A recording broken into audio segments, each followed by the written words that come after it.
சங்கீதம் 44. கோராகின் புத்திரரில் ராக தலைவனுக்கு ஒப்புவிக்கப்பட்ட மஸ்கில் என்னும் சங்கீதம். தேவனே, எங்கள் பிதாக்களுடைய நாட்களாகிய பூர்வ நாட்களில் நீர் நடப்பித்த கிரியைகளை அவர்கள் எங்களுக்கு அறிவித்தார்கள். அவைகளை எங்கள் காதுகளால் கேட்டோம். தேவரீர் உம்முடைய கையினாலே ஜாதிகளை துரத்தி இவர்களை நாட்டி ஜனங்களை துன்பப்படுத்தி இவர்களை பரவ பண்ணினீர். அவர்கள் தங்கள் பட்டயத்தால் தேசத்தை கட்டிக்கொள்ளவில்லை. அவர்கள் புயமும் அவர்களை ரட்சிக்கவில்லை.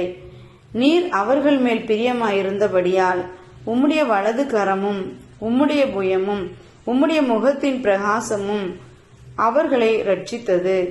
தேவனே, நீர் என் ராஜா, யாக்கோபுக்கு ரட்சிப்பை கட்டளையிடும். உம்மாலே எங்கள் சத்துருக்களை கீழே விழத்தாக்கி எங்களுக்கு விரோதமாய் எழும்புகிறவர்களை உம்முடைய நாமத்தினால் மிதிப்போம். என் வில்லை நான் நம்பேன், என் பட்டயம் என்னை ரட்சிப்பதில்லை. நீரே எங்கள் சத்துருக்களில் நின்று எங்களை ரட்சித்து எங்களை பகைக்கிறவர்களை வெட்கப்படுத்துகிறீர். தேவனுக்குள் நித்தம் மேன்மை பாராட்டுவோம். உமது நாமத்தை என்றென்றைக்கும் துதிப்போம். நீர் எங்களை தள்ளிவிட்டு நாண பண்ணுகிறீர். எங்கள் சேனைகளுடனே செல்லாதிருக்கிறீர். சத்ருவுக்கு நாங்கள் இடைந்து பின்னிட்டு திரும்பி போக பண்ணுகிறீர். எங்கள் பகைஞர் தங்களுக்கென்று எங்களை கொள்ளையிடுகிறார்கள்.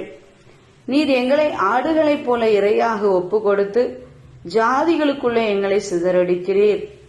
நீர் உம்முடைய ஜனங்களை இலவசமாக விற்கிறீர். அவர்கள் கிரயத்தினால் உமக்கு லாபமில்லையே.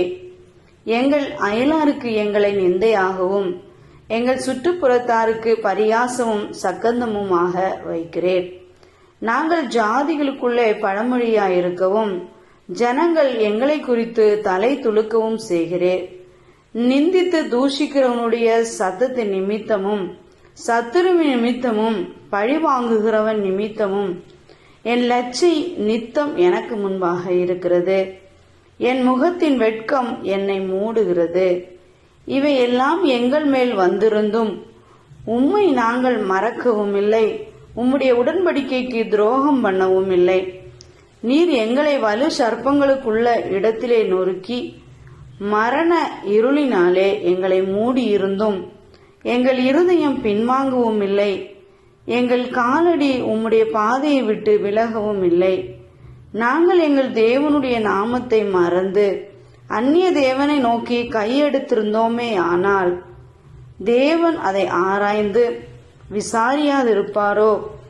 இருதயத்தின் அந்தரங்கங்களை அவர் அறிந்திருக்கிறாரே. உமது நிமித்தம் எந்நேரமும் கொல்லப்படுகிறோம். அடிக்கப்படும் ஆடுகளைப் போல எண்ணப்படுகிறோம். ஆண்டவரே, விழித்து கொள்ளும். ஏன் நித்திரை பண்ணுகிறீர்? எழுந்தருளும். எங்களை என்றைக்கும் தள்ளிவிடாதிரும். ஏன் உம்முடைய முகத்தை மறைத்து எங்கள் சிறுமையையும் எங்கள் நெருக்கத்தையும் மறந்து விடுகிறீர்? எங்கள் ஆத்துமா புழுதி மட்டும் தாழ்ந்திருக்கிறது.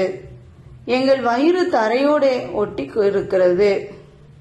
எங்களுக்கு ஒத்தாசையாக எழுந்தருளும். உம்முடைய கிருபை நிமித்தம்